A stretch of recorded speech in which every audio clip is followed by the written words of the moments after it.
Hello everyone, welcome to our channel Ab Padhega India. तो जैसे कि आपको पता है 67वीं बीपीएससी की नोटिफिकेशन आ चुकी है, उसका फॉर्म भी फिलअप हो रहा है और उसके एग्ज़ाम्स 12 दिसंबर को होने वाले हैं। तो मैंने एक छोटी सी कोशिश की है, शायद आप लोग को पसंद आए तो मैं इस पर आगे वीडियो बनाऊँ। यह 10 ईयर के प्रीवियस ईयर का प्रैक्टिस सेट है जो फुल लेंथ प्रैक्टिस सेट होगा, लेकिन मैंने इसमें 40 क्वेश्चन को ही कवर किया है। अगर आप लोग को पसंद आता है प्रैक्टिस सेट बीपीएससी का तो मैं आगे इस पे वीडियो बनाऊंगी। आप लोग को शायद मेरे वीडियोज पसंद नहीं आते हैं क्योंकि करंट अफेयर पे बहुत कम ही व्यूज आते हैं।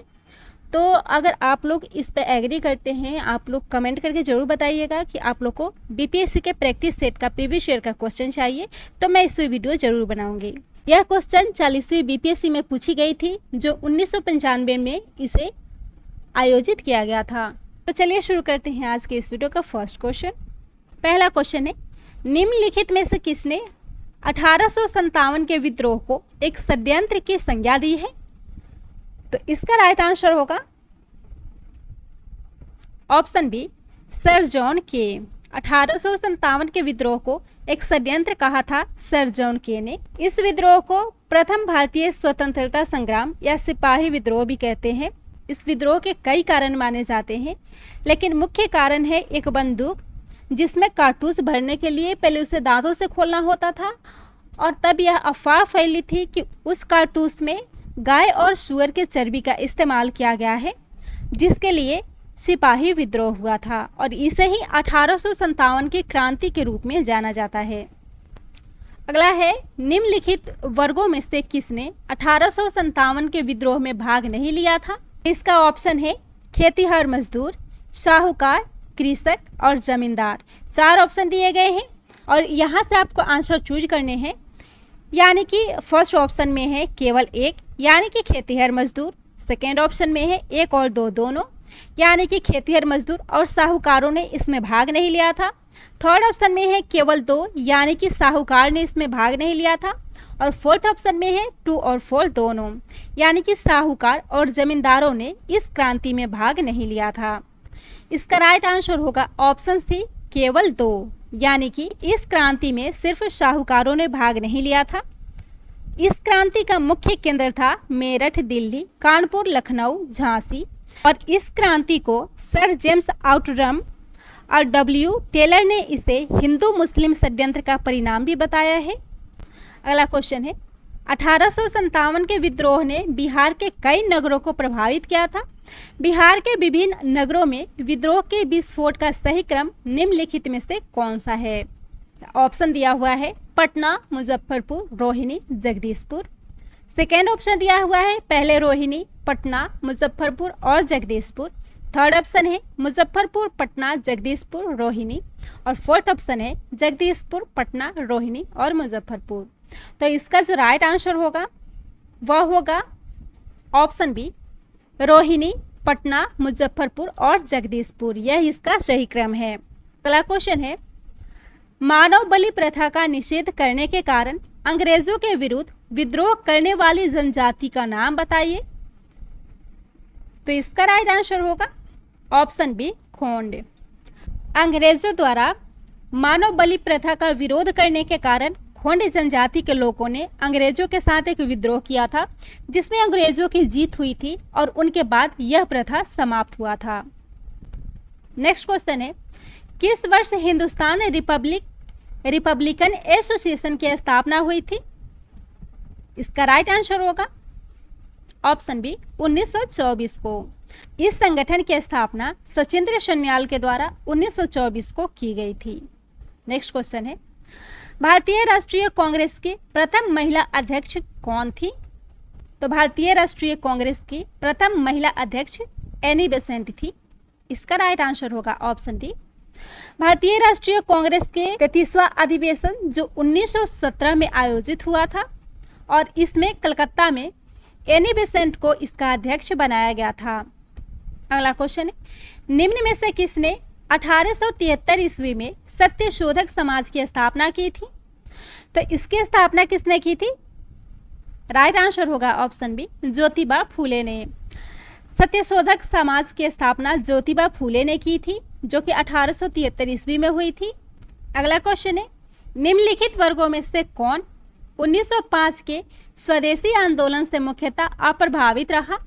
तो इसका राइट आंसर होगा ऑप्शन सी 2 और 3 दोनों, यानी कि कृषक समाज और मुसलमान यह दोनों 1905 के स्वदेशी आंदोलन से अप्रभावित था। लॉर्ड कर्जन के शासनकाल में 19 जुलाई 1905 को बंगाल विभाजन के निर्णय की घोषणा की गई थी और इसी के विद्रोह में यह स्वदेशी आंदोलन हुआ था, जिसे बंग भंग आंदोलन के नाम से भी जाना जाता है। नेक्स्ट क्वेश्चन है, निम्नलिखित में से किसका योगदान होम रूल लीग की स्थापना में नहीं था? इसका राइट आंसर होगा option D HS. Olcott. HS. Olcott ने 1882 ईस्वी में थियोसॉफिकल सोसाइटी की स्थापना की थी, जिन्होंने मैडम ब्लॉटवर्स्टी के सहयोग से इस संगठन की स्थापना की थी। तो इनका योगदान होम रूल लीग की स्थापना में नहीं था। इसका राइट आंसर होगा ऑप्शन डी। अगला क्वेश्चन है, किसने खिलाफत आंदोलन को हिंदुओं और मुसलमानों की एकता के ऐसे अवसर के रूप में देखा जो 100 वर्षों में भी पुनः प्रस्तुत नहीं होता है? इसका राइट आंसर होगा ऑप्शन सी महात्मा गांधी ने। खिलाफत आंदोलन को महात्मा गांधी ने हिंदू और मुसलमानों की एकता के एक अवसर के रूप में देखा था। अगला क्वेश्चन है, असहयोग आंदोलन के स्थगन संबंधित घटना का सही क्रम कौन सा है? तो इसका ऑप्शन दिया है चौरी चौरा में पुलिस गोलीकांड, उग्र भीड़ द्वारा पुलिस थाना को जलाना, गांधी जी द्वारा आंदोलन का स्थगन और गांधी जी की गिरफ्तारी। इसका सही क्रम बताना है। तो इसका जो राइट आंसर होगा ऑप्शन ए, यानी कि इसका सही क्रम होगा 1 2 3 4, यानी कि पहले चौरा चौरी में पुलिस गोलीकांड हुआ, फिर उग्र भीड़ द्वारा पुलिस थाना को जलाया गया, फिर गांधी जी द्वारा आंदोलन को स्थगित किया गया और फिर उसके बाद गांधी जी की गिरफ्तारी की गई। इसी के कारण असहयोग आंदोलन को स्थगित कर दिया गया। अगला क्वेश्चन है, खुदाई खिदमतगार संगठन की स्थापना किसने की थी? इसका राइट आंसर होगा ऑप्शन बी खान अब्दुल गफ्फार खान ने। खुदाई खिदमतगार संगठन की स्थापना 1929 ईस्वी में हुई थी, जिसको खान अब्दुल गफ्फार खान ने इसको स्थापित किया था। इसमें पुरुषों ने लाल रंगों के कपड़े पहने थे, जबकि महिलाओं ने काला रंग का वस्त्र पहना था। इसके संस्थापक खान अब्दुल गफ्फार खान थे, जिन्हें फ्रंटियर गांधी के नाम से जाना जाता है। अगला क्वेश्चन है, कम्युनिस्ट इंटरनेशनल का सदस्य बनने वाला पहला भारतीय कौन था? राइट आंसर होगा option A M N. Roy. M N. Roy communist international के पहले भारतीय सदस्य थे और इनके नेतृत्व में अक्टूबर 1920 में ताशकंद में भारतीय कम्युनिस्ट पार्टी की स्थापना की गई। नेक्स्ट क्वेश्चन है, all India state people's conference का गठन कब हुआ था? तो यह गठन हुआ था 1927 में। इसका राइट आंसर होगा ऑप्शन सी 1927 और इसके संस्थापक थे बलवंत राय मेहता, मणिलाल कोठारी और जी.आर. अयंकर। नीचे 2 वक्तव्य दिए गए हैं, जिनमें एक कथन ए है और दूसरा कारण आर है। कथन ए में राष्ट्रीय स्वयंसेवक संघ 1942 के भारत छोड़ो आंदोलन से पृथक रहा और कथन आर में है कारण इसके पृथक होने का कारण था कि इसका विचार था इस आंदोलन से भारत की स्वतंत्रता में देरी होगी। तो इसका राइट आंसर क्या होगा, यहाँ ऑप्शन देख लेते हैं। इसका ऑप्शन दिया हुआ है कथन ए और कारण आर दोनों सही हैं, क्योंकि कथन ए की व्याख्या कथन आर करता है। ऑप्शन सेकेंड में है कथन ए और कारण आर दोनों सही है, परंतु कथन ए की सही व्याख्या आर नहीं करता। ऑप्शन सी में है कथन ए सत्य है परंतु कथन आर असत्य है और ऑप्शन 4 में है कथन ए असत्य है परंतु कथन आर सत्य है। इसका राइट आंसर होगा ऑप्शन सी कथन ए सत्य है परंतु कथन आर असत्य है। यानी कि राष्ट्रवादी स्वयंसेवक संघ को वर्तमान में आरएसएस के नाम से जाना जाता है। यह एक हिंदू राष्ट्रवादी अर्धसैनिक और स्वयंसेवक संगठन था, जिसके संस्थापक थे केशव बलराम हेडगेवर और इसकी स्थापना हुई थी 27 सितंबर 1925 को नागपुर में। अगला क्वेश्चन है, बिरसा मुंडा के गुरु कौन थे? तो इसका राइट आंसर होगा ऑप्शन बी, आनंद पांडे। बिरसा मुंडा के गुरु थे आनंद पांडे। बिरसा मुंडा जिन्होंने बिरसा मुंडा आंदोलन की शुरुआत की थी, यह आंदोलन हुआ था 1859 से 1881 तक। यह 40 वर्षों तक चला था और बिरसा मुंडा झारखंड के निवासी थे। बिरसा मुंडा ने जनजातियों के हक के लिए और उनके संरक्षण के लिए मुंडा विद्रोह की शुरुआत की थी। नेक्स्ट क्वेश्चन है, उस क्षेत्र की पहचान कीजिए जहां संथालों ने 1855 से 56 में अपनी सरकार की घोषणा की थी। तो इसका राइट आंसर होगा ऑप्शन बी, भागलपुर और राजमहल। भागलपुर और राजमहल में संथालों ने 1955 से 56 में अपने सरकार बनाने की घोषणा की थी। अगला क्वेश्चन है, बिजली की खपत का बिल किसके मापन पर आधारित होता है? तो ऑप्शन है वाट, सेकेंड ऑप्शन है वोल्टेज, थर्ड ऑप्शन है ओम और फोर्थ ऑप्शन है एम्पियर। यहाँ पे दिया हुआ है निम्नलिखित कूटों में से सही उत्तर का चयन कीजिए। तो इसका राइट आंसर क्या होगा? राइट आंसर होगा ऑप्शन ए, केवल एक। बिजली की खपत का बिल वाट पे आता है, तो इसका राइट आंसर ऑप्शन ए होगा। वही बात करें ओम की, तो यह प्रतिरोध का एसआई मात्रक है और एम्पियर विद्युत धारा का एसआई मात्रक है। अगला क्वेश्चन है, हास्य गैस इनमें से कौन सा है? इसका ऑप्शन दिया है नाइट्रिक ऑक्साइड, नाइट्रोजन पेंटा ऑक्साइड, नाइट्रोजन पारा ऑक्साइड और नाइट्रस ऑक्साइड। इसका राइट आंसर होगा ऑप्शन डी, नाइट्रस ऑक्साइड। हास्य गैस नाइट्रस ऑक्साइड को कहते हैं। अगला क्वेश्चन है, निम्नलिखित में से सबसे भारी धातु कौन सा है? तो इसका राइट आंसर होगा ऑप्शन बी, यूरेनियम। वैसे तो विश्व का सबसे भारी धातु ओस्मियम होता है, जो कि घनत्व के आधार पर सबसे भारी धातु होता है, लेकिन ऑप्शन में ओस्मियम नहीं है, तो इसका राइट आंसर यूरेनियम होगा, जो कि अणुभार के आधार पर सबसे भारी धातु होता है। और सबसे हल्की धातु की बात करें तो वह लिथियम होता है और सबसे कठोर धातु क्रोमियम होता है। अगला क्वेश्चन है, जल की अस्थायी कठोरता का मुख्य कारण कौन सा होता है? इसका राइट आंसर होगा ऑप्शन बी, कैल्शियम तथा मैग्नीशियम के क्लोराइड और सल्फेट। अगला क्वेश्चन है, सर्वदायी रक्तदाता का रक्त ग्रुप कौन सा होता है? इसका राइट आंसर होगा ऑप्शन सी, ओ। ओ को यूनिवर्सल डोनर कहते हैं, जो सभी ब्लड ग्रुप वाले लोगों को खून दे सकता है, यानी कि ब्लड डोनेट कर सकता है। ब्लड ग्रुप 4 प्रकार के होते हैं, ए बी और ओ, जिसमें ओ होता है यूनिवर्सल डोनर यानी कि सर्व रक्तदाता होता है, जबकि ए बी होता है यूनिवर्सल रिसिप्टर, जो सभी प्रकार के ब्लड ग्रुप वाले लोगों से ब्लड को रिसिप्ट कर सकता है। नेक्स्ट क्वेश्चन है, वर्तमान प्रमाण के अनुसार पृथ्वी पर जीव का उद्गम हुआ था लगभग। इसका राइट आंसर होगा ऑप्शन सी, यहाँ पे 2 दिया हुआ है, 2 करोड़ वर्ष पूर्व पृथ्वी पर जीवों का उद्गम हुआ था। अगला क्वेश्चन है, सबसे लंबा जीवित वृक्ष कौन सा है? इसका राइट आंसर होगा ऑप्शन बी, सिकुआ। सिकुआ जो अमेरिका के पश्चिमी इलाके में पाया जाता है और यह कार्बन डाइऑक्साइड और मीथेन गैस उत्सर्जन के लिए जाना जाता है। अगला क्वेश्चन है, किस वनस्पति खाद्य में अधिकतम प्रोटीन पाया जाता है? इसका राइट आंसर होगा ऑप्शन सी, सोयाबीन में। सोयाबीन में 40 से 45% प्रोटीन पाया जाता है तथा 20 से 22% तक इसमें तेल पाया जाता है। और सोयाबीन सबसे ज़्यादा भारत में कहाँ पाया जाता है? तो यह सबसे ज़्यादा इसकी खेती मध्य प्रदेश में की जाती है। अगला क्वेश्चन है, मृदा अपरदन रोकने के लिए किस प्रकार के उपाय किए जा सकते हैं, यानी कि मृदा अपरदन रोका जा सकता है?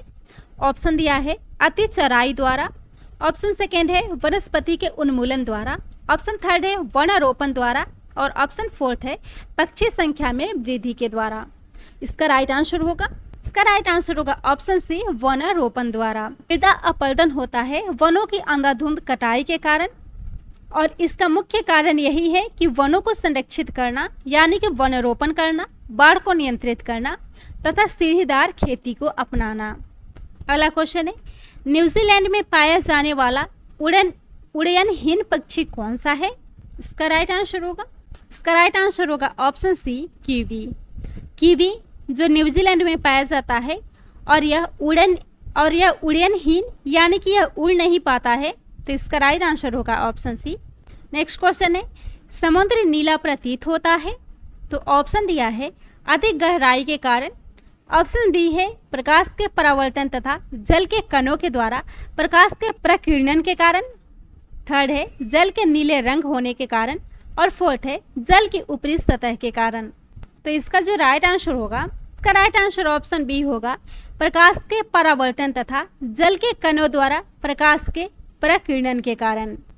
अगला क्वेश्चन है, तेज हवा वाली रात्रि में ओस नहीं बनती क्योंकि वाष्पीकरण की दर तेज होती है, हवा में नमी कम होती है, तापमान ऊंचा रहता है और आकाश साफ नहीं होता। इसका राइट आंसर क्या होगा? इसका राइट आंसर होगा ऑप्शन ए, वाष्पीकरण की दर तेज होती है, इसलिए तेज हवा वाली रात्रि में ओस नहीं बनती। अगला क्वेश्चन है, जीवन चक्र की दृष्टि से पौधे का सबसे महत्वपूर्ण अंग होता है। इसका राइट आंसर होगा ऑप्शन ए, पुष्प। जीवन चक्र की दृष्टि से पौधे का सबसे महत्वपूर्ण अंग पुष्प होता है। पुष्प से फल तथा बीज की प्राप्ति होती है, जिससे पुनः नए पौधे का जन्म होता है। अगला क्वेश्चन है, आर्कियोपेट्रिक्स किस वर्ग से संबंधित है? इसका ऑप्शन है जुरैसिक युग का सर्वपुरातन पक्षी, जुरैसिक काल का सरीसृप, ट्राइएसिक काल का सरीसृप और ट्राइएसिक तथा जुरैसिक दोनों कालों का सरीसृप। इसका राइट आंसर होगा ऑप्शन ए, जुरैसिक युग का सर्वपुरातन पक्षी है आर्कियोपेटेरिक्स। अगला क्वेश्चन है, एस्प्रिन है, एस्प्रिन क्या है? ऑप्शन है प्रतिजैविकी है, एंटीपायरेटिक है, शमक है या उपयुक्त में से कोई नहीं है। तो इसका राइट आंसर होगा ऑप्शन बी, एस्प्रिन एक एंटीपायरेटिक है। एस्प्रिन एक एंटीपायरेटिक या जोड़नाशक औषधि है, जिसका प्रयोग बुखार, सिर दर्द, बदन दर्द इत्यादि में दर्द को कम करने के लिए किया जाता है। अगला क्वेश्चन है, अपमार्जक क्या है? ऑप्शन है एक साबुन, एक औषधि, एक उत्प्रेरक या शोधन अभिकर्ता। तो इसका राइट आंसर होगा यह एक शोधन अभिकर्ता है। अपमार्जक या डिटर्जेंट एक लंबी श्रृंखला का हाइड्रोकार्बन युक्त शोधन अभिकर्ता है। अगला क्वेश्चन है, रेडियोधर्मी पदार्थ उत्सर्जित करता है, क्या उत्सर्जित करता है? अल्फा कण, बीटा कण, गामा कण या उपयुक्त सभी। तो इसका राइट आंसर होगा ऑप्शन डी, उपर्युक्त सभी। यानी कि एक रेडियोधर्मी पदार्थ अल्फा कण, बीटा कण और गामा कण तीनों को उत्सर्जित करता है। जब किसी रेडियो एक्टिव पदार्थ से अल्फा, बीटा तथा गामा कणें उत्सर्जित होती है तो इसके परमाणु भार और परमाणु क्रमांक बदल जाते हैं, जिससे एक नए तत्व का निर्माण होता है। अगला क्वेश्चन है, डॉल्फिन वर्गीकृत किए जाते हैं। डॉल्फिन को किस वर्ग में रखा जाता है? मत्स्य वर्ग में, उभयचर वर्ग में, सरीसृप वर्ग में या स्तनी वर्ग में। तो इसका राइट आंसर होगा ऑप्शन डी, स्तनी वर्ग में। डॉल्फिन को स्तनी वर्ग में रखा जाता है। अगला क्वेश्चन है, जब हम बकरी या भेड़ का मांस खाते हैं तब हम क्या होते हैं? प्राथमिक उपभोक्ता होते हैं, द्वितीय उपभोक्ता होते हैं, तृतीय उपभोक्ता होते हैं या उपयुक्त में से कोई नहीं होते। इसका राइट आंसर क्या होगा? राइट आंसर होगा ऑप्शन बी, हम द्वितीय उपभोक्ता होते हैं, क्योंकि प्रथम उपभोक्ता वे होते हैं जो शाकाहारी होते हैं, द्वितीय उपभोक्ता मांसाहारी होते हैं और तृतीय उपभोक्ता वे होते हैं जो द्वितीय उपभोक्ता का भोजन करते हैं, जैसे कि मेढक का सांप के द्वारा खाया जाना तथा शेर इत्यादि तृतीय उपभोक्ता की श्रेणी में आते हैं। तो यह था इस वीडियो का क्वेश्चन। यह एक छोटी सी कोशिश थी आप लोगों के लिए। आप लोग को पसंद आता हो तो आप लोग कमेंट करके बताइएगा, मैं आगे सीरीज भी बनाऊंगी इस पे।